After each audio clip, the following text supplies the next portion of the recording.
the summer's new superhero, is America's new super hit movie, Robocop. I really love that guy. Rated R, now playing at a theater near you.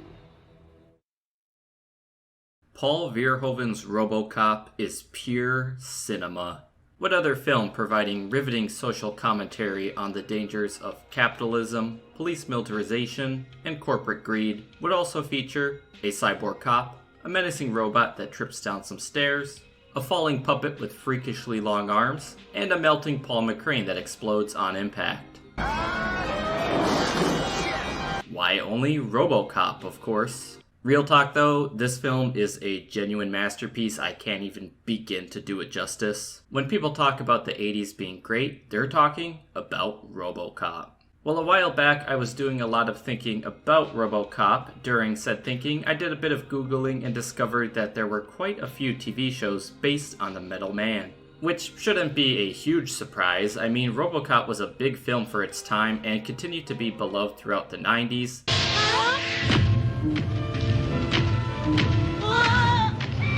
Oh, not the ham fried chicken. But it's the fact that I rarely hear mention of these shows which utterly fascinated me. There were a total of 4 Robocop TV shows consisting of 2 animated series and 2 live-action ones. Although one of those live-action shows was actually just 4 direct-to-TV movies. So whether or not you want to call it a TV show is debatable.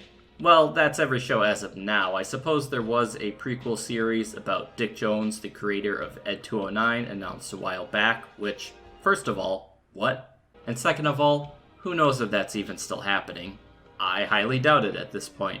My original idea was to do a video series in which I talk about every single Robocop TV show in great length, but after doing a similar thing with my Ninja Turtles review series and seeing just how long that took to finish, I have decided against it. I wrote this review more than a year ago and I didn't want it to go to waste, so let's go ahead and take a gander at the very first animated Robocop adaptation. He has become the ultimate super cop, Robocop. The 1988 Robocop cartoon was just one of many animated shows based on R-rated films released in the 80s and 90s. It might feel strange for such a violent and profane film to be adapted for kids, but I regret to inform you that that applies to most of the Robocop shows. Some of the other definitely not for kids films that were adapted in such a way included Conan, Rambo, Police Academy, and even The Toxic Avenger. Although Toxic Crusaders was kind of amazing. Let's give credit where credit is due. Toxic Crusaders, Toxic Crusaders, Toxic. The Robocop cartoon followed a lot of the same tropes that these other cartoons did at the time. Robocop was not exactly allowed to harm anyone the ways that he did in the film, making him more of a respectable police officer that plays by the book and never goes above the law. He's never allowed to physically harm anyone. Unless it's a robot, then it's fine. It's fine. It's all fine. The best we can do is hope the robot uprising never happens. There's also the trading in of realistic firearms for laser guns, which was common practice in the 80s and 90s. It doesn't bother me in the slightest, seeing as Robocop does take place in a technologically advanced future, and even with the use of laser guns, they still manage to convey a kind of loud, bombastic violence to them that I feel is really similar to the tone of the movie. You are all illegally parked. All vehicles will be towed at owner's expense. The series, while animated by ACOM Productions, a South Korean animation studio, was also part of Marvel Productions, with Stan Lee even working as an executive story editor on some of the episodes. Marvel Action Universe.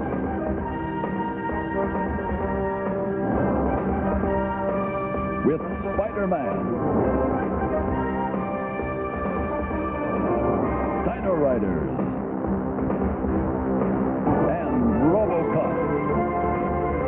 The show actually predates the 90s Robocop comics that were also published under the Marvel banner. Yes, you could argue that for a short period of time, Robocop was indeed a Marvel character. Can't wait for the Disney Plus show.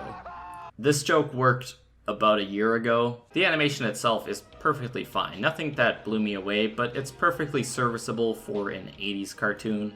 Although Robocop does look a bit like a Zaku here, with the red eye in the middle of his visor, I never did understand that. Each episode would start with a much tamer recap of the events of the first film and how Alex Murphy came to be Robocop. The series follows the crime-fighting duo of Robocop and Ann Lewis as they serve and protect the corrupt city of Detroit. Now, when I heard there was a Robocop cartoon for kids, I immediately pictured a show that would be kind of a bore to watch. Something that completely misses the point of what made the movie so great. But to my surprise, despite its restraints, the show, for the most part, does a pretty terrific job at capturing the spirit of Robocop, delving into a lot of controversial social and political topics that would leave fanboys crying had this been made today. This cartoon, at its heart, is about a cyborg cop who is just trying his best to do what's right for the city, overcoming constant harassment and ignorance to do so. There's a constant running gag involving the old man as he debates shutting down Robocop at every slight inconvenience as a means to save the company, OCP, some money. I'm afraid there's only one thing left to do. Dr. Tyler, pull the plug on Robocop.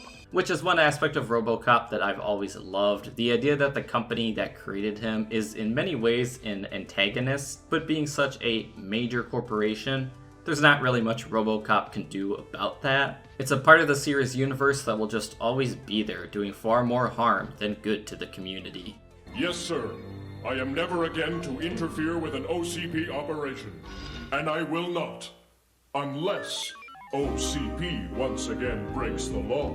Almost everyone on the police force is an asshole to Robocop, with the exception of Lewis, the only cop that truly sees him as human. And Lewis in this is voiced by Susan Roman, who does an excellent job in the role. She really brings this necessary human element to the show, with the rest of the characters being so overly cynical. Why can't you stop messing with his head, Dr. Tyler? He's a cop, not a guinea pig. She's also there to constantly defend Robocop. If it weren't for her, he'd be bullied into oblivion.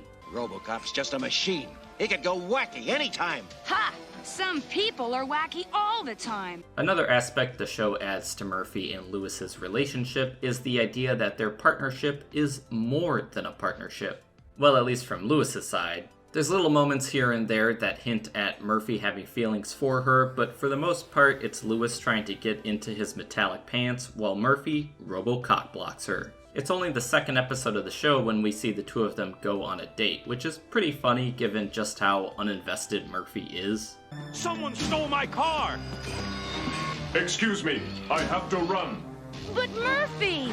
Other characters that appear frequently in this show include Dr. Tyler, a scientist who is constantly running tests to make sure Robocop is up to standards. She also tends to neglect the fact that Robocop is part human, often treating him like a piece of property. But I was only trying to... You've been trying to undermine my authority with Robocop from day one. By constantly interfering with his program behavior, you've confused his basic operating commands. But one of my favorite characters would have to be Officer Hedgecock, a police officer with a severe case of robo-racism, and just a huge jerk all around. But it's his incompetent nature that makes me enjoy his presence so much. I can fix it. I flew a model like this during the Cybernetics Wars. Sir, please, sir! There's been a lot of changes since that early model. Nonsense! A plane's a plane! The idea of this robo-racism is actually a running theme throughout the show. There was even an episode that delved heavily into it, with a robot-hating equivalent of the KKK making an appearance. We, the Brotherhood, demand that Detroit scrap all its robots, starting with the most dangerous one of all, Robocop. Right on! The episode even addresses the concern of racism within the police force, which it never really solves, but hey, neither have we in real life. If I weren't a cop, I'd be out there with a sign myself. Yeah, me too. And that's just one of the things that makes this show so great, that it's not afraid to delve into the unfortunately all too real topics, situations that may be difficult for kids to fully comprehend, but ones that they should be made aware of. The show itself is in an episodic format with very little continuity, but there is one recurring villain with Dr. McNamara, creator of the Ed 260, not to be confused with the Ed 209 from the movie. His main goal as a villain is to defeat Robocop so that all the funding can go to his project instead. He's not a very menacing villain, but he does all that he needs to do. Robocop may be a hero for now, but someday I'll show the world what he really is. Just a pile of nuts and bolts. The show's political commentary isn't limited to ideas of racism and corporate greed. Episode 7 acts as commentary on the fake news controversy, featuring a not-so-subtle cartoon depiction of Geraldo Rivera. Sergeant, would you mind answering a few questions about Robocop? What? Just a minute. Where's Robocop now? What's he up to? Get that thing out of my face. All Fred Jones had to say was, I think Coolsville sucks. Most episodes of the show do try to tackle topics such as this, which is pretty commendable to say the least. It does a pretty good job at it too. That is until you get to the 80s racism in like episode 11. Let me see here. It says, being an agreement of peaceful conduct between the nations of Armenia and Zokistan this day. Yes. This appears to be in order. Dr. McNamara may be the show's main villain, but episode 12, which happens to be the final episode of the show, features the return of Clarence Botticker, who you may remember as the primary antagonist of the first film. You burned the fucking money! Shut the fuck up and do it! Just do it! Which greatly confused me, because last I checked, he was dead.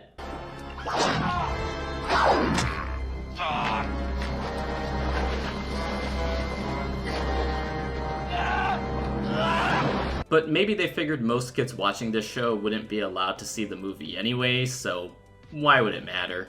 They at the very least could have brought him back as a cyborg though. Robocop versus Robocriminal, it's got a nice ring to it. The Robocop cartoon was initially supposed to consist of 13 episodes, but ended at 12 after Marvel Productions supposedly decided to use the final episode's budget on an X-Men pilot instead. And not even for the beloved 90s X-Men show, it was a pilot for a show that never took off.